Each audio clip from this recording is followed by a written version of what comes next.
When's the last time someone asked you, "How are you?" and actually waited for the real answer? I'm waiting.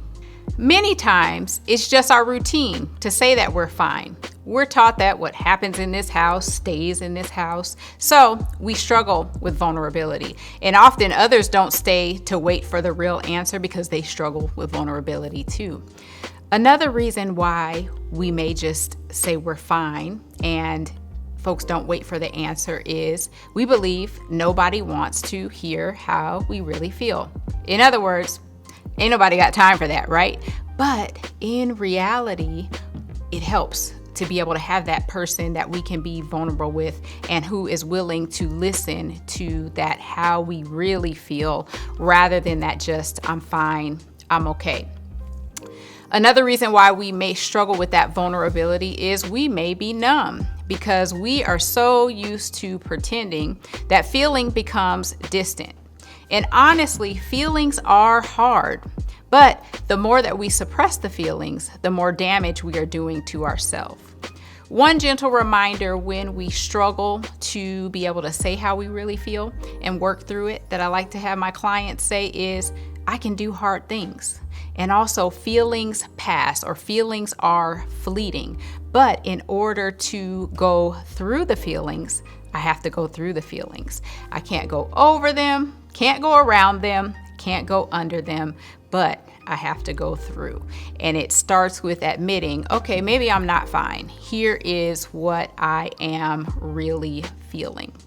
One of the things that I remind my clients in group therapy and even individual therapy is that good, fine, okay, and all right aren't necessarily feeling words. Those are very broad. They could mean a host of things. And so even when I'm talking with loved ones and I hear them say I'm fine, I dig a little deeper, and not as their therapist, but as their friend, as their sister, right? Because often body language is not matching with being fine. They're looking tired, looking distressed. And so I know that there's something under that. I'm fine, I'm blessed, I'm good. And it helps to have that vulnerability. In any healthy relationship, vulnerability is an aspect that matters. Also, there's a cost to pretending that I'm fine, right? We may have surface level relationships because if there isn't ever anyone that I can be transparent with or that you can be transparent with, it leads to overwhelm and depression and anxiety and isolation and loneliness and even suffering in silence. I may even feel a little irritable or resentment and have physical symptoms because while I'm saying on the outside I'm fine, I'm struggling on the inside. And so that vulnerability matters. That cost of pretending is real. So there's hope. There is a solution. Let's identify who you can truly be vulnerable with. It doesn't have to be a large circle. And by no means am I saying that if a random stranger asks you how you are supposed to just pour out your soul and list all 10 feelings that you're feeling.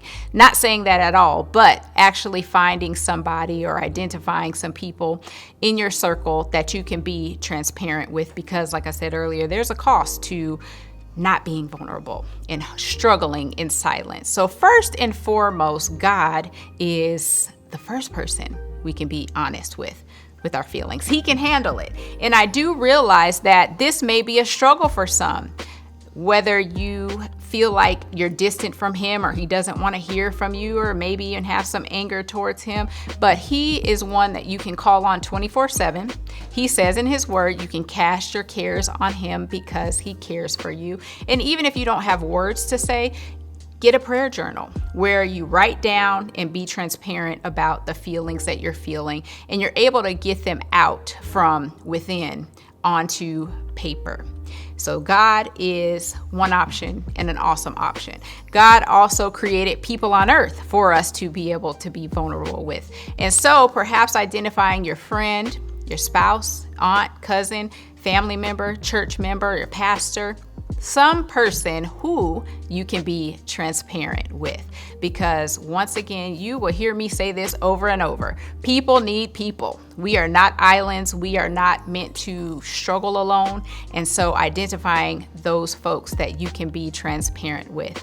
And then of course, I'm going to mention therapy. Your therapy and therapists and groups are places where you can unload and unpack those things that you have been carrying on your own that maybe friends and family can't necessarily handle or don't have the words to say. Because like I said earlier, oftentimes people don't wait for the real feeling because they don't know, they can't handle it. If you're saying, well, I'm depressed. Well, I'm anxious. Well, today is a very bad day. Many folks freeze and honestly don't know what to do with that. But therapy is a space where you can share those words and receive the help that you need to be able to walk through and process your real emotions. Keep in mind, whether it's therapy, whether it is talking with your loved one, your pastor, your friend, they might not be able to solve your struggles, right? So when you say you're not fine and you're saying you're overwhelmed, they might not be able to fix the problem, but there is power and relief that comes from moving what's inside of you, in your mind, in your heart, to processing it and expressing it outside. In the AA and NA world, there's a phrase that says, secrets keep us sick. And so think about that for a minute. What are you holding on to that's keeping you sick? What's keeping you up at night?